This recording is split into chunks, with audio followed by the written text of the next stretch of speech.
भवति भारत अभ्युत्थानम अधर्मस्य तदात्मानं सृजाम्यहम्. जेव्हा जेव्हा धर्माला ग्लानी येते तेव्हा तेव्हा मी अवतार धारण करतो. भगवान शिव देखील सांगतात माता गिरिजेला निमित्त करून, पार्वतीला निमित्त करून सर्व विश्वाला की जब जब होई धर्म कै हानी बाळई असुर अधमाभिमानी तब तब प्रभु धरी विविध शरीरा हरि कृपा निधी सज्जन पीरा. अशा प्रकारे भगवंत अवतार धारण करतात. परंतु भगवंत अवतार घेण्याच्या पूर्वी संत अवतार घेतात. कशासाठी? धर्म रक्षणा कारणे साधू होतात अवतरणे. जग लावावे सत्पंथी याची साधूची पेकरेती. तर संत काय करतात की धर्माचा प्रचार, धर्माच्या मार्गाने लोकांना सन्मार्गाला लावण्याचा प्रयास करतात. कशाच्या आधारानं? शास्त्राच्या आधारानं. परंतु काही असे लोक असतात की ते शास्त्रालाही मानत नाही, संतालाही मानत नाही, सज्जनालाही मानत नाही. असे काही आसुरी वृत्तीचे असतात, ते शास्त्राला मानतच नाही. मग भगवंत येतात अवताराला किंवा काही अंश अवतरी येतात ज्यांच्यामध्ये काही विशेष ईश्वराचा अंश असतो. असे महापुरुष येतात. जसे काही पूर्ण अवतार आहे, काही कार्य अवतार आहे. छत्रपती शिवाजी महाराज अंश भगवान शिवाचा अंश अवतार आहे. तर अशा प्रकारे तर संत येतात कशासाठी? शास्त्राच्या आधारानं लोकांना सन्मार्गाला लावण्यासाठी.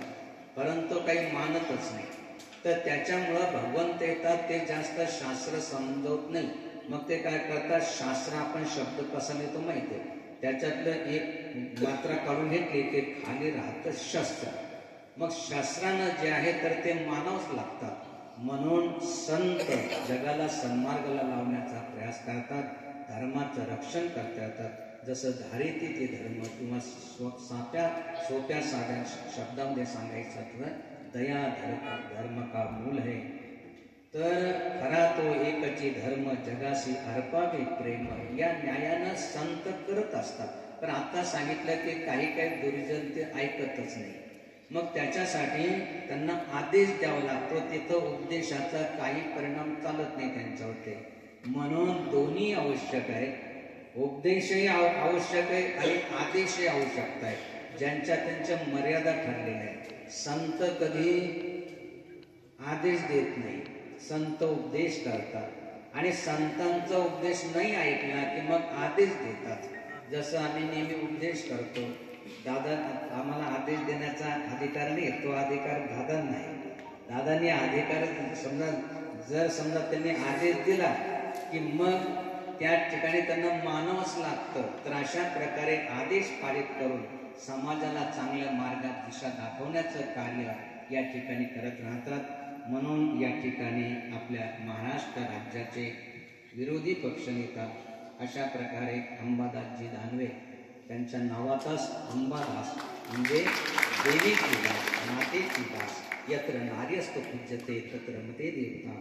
ज्या ठिकाणी नारी जातीचा सन्मान केला जातो या ठिकाणी ते चंद्र तेथे चंद्रिका, शंभू तेथे अंबिका, संत तेथे विवेका असणे केची. अशा प्रकारे या ठिकाणी मातेचं अधिष्ठान झालेले, या ठिकाणी भगवान शिवाचं अधिष्ठान झालेले. या ठिकाणी जे आवश्यक आहे बरंचसं झालेलं आहे, परंतु बरंचसं अजून राहिलेलं देखील आहे. आपण या ठिकाणी कसे बसले आहात माहिती आहे आपल्याला. म्हणजे लवकर कसं जाता येईल. म्हणजे दादांना समजा कार्यक्रमासाठी लवकर जायचंय, आपल्यासाठी कार्यक्रम नसला तरी असं वाटतं की लवकर बाहेर पडलं तर जरा थोडंसं मोकळा श्वास घेता येईल. परंतु पहिलीपासून 10वी पर्यंत जे विद्यार्थी या ठिकाणी कसे बसत असतील याची कल्पना आपल्याला सर्वांना आली पाहिजे. आणि दादा या ठिकाणी एकदा आले होते, त्यांना कल्पना आली आणि त्यांना न सांगताही या ठिकाणी सर्वात मोठा निधी प्रथमता म्हणजे जवळजवळ 24-25 वर्षापासून या ठिकाणी कार्य चालू आहे. सर्वात पहिला म्हणजे 400 लाख म्हणजे 4 कोटीचा निधी. तर या ठिकाणी काही असे असतात की जसं की आमचा तो सिद्धांत आहे, मरू पर मागू नये अपने तन के काज, परमार्थ के कारणे मोही नावेलाज. परंतु काही असे असतात की जसं भगवंत असतात की मागण्याची असं पाहे मुखाकडे चिंतेले रोकडे मनोरथ. भगवंत हे पाहत राहतात की काहीतरी मागेन आणि मी त्याला देईन, परंतु मागणे नाही सर्वता हा नियम माझ्या निज बघता. माझ्या भक्ताला नियम आहे, भक्तांना नियम आहे, संतांना नियम आहे की त्यांनी मागायचं नसतं, परंतु मागितल्याशिवाय मिळत नाही हे तेवढंच खरं आहे. परंतु काही काही ठिकाणी किती मागितलं तर काही देतच नाही, हा एक अनुभव आहे. या दृष्टीनं बिना मागता अशा प्रकारे आले होते दादा. आणि त्यावेळेस मुलं बघितली 400 450. खरं म्हणजे त्या मुलांची खूप अपेक्षा होती की आम्ही असतानाच दादा यावे, परंतु दादांच्या तारखे वगैरे नाही असल्यामुळं, कारण त्यांच्या सुट्या लागल्या, त्याच्यामुळं जे ते थोडेसे उद्विग्न होऊन ते मुलं गेले की दादा आले असते आपल्या सोबत, जर या ठिकाणी आम्ही त्याच्या साक्षीनं आमच्या साक्षीनं उद्घाटन झालं असतं, चांगलं झालं असतं. परंतु दादांना सांगितलं नाही, तरी परंतु दादा म्हणतायत की या ठिकाणी जे आहे तर नवरात्र, कारण देवीचे भक्त आहे, सर्व देवीचे भक्त आहे, सर्वांनीच असलं पाहिजे. स्वामी तिने जगाचा आई विना भिकारी, अशा प्रकारे या स्थान आहे. या दृष्टीनं आतापर्यंत जसं आमचं आधुनिक होतं की या ठिकाणी रोपवे बनला पाहिजे. महाराष्ट्रामध्ये छत्रपती संभाजीनगर जी आहे तर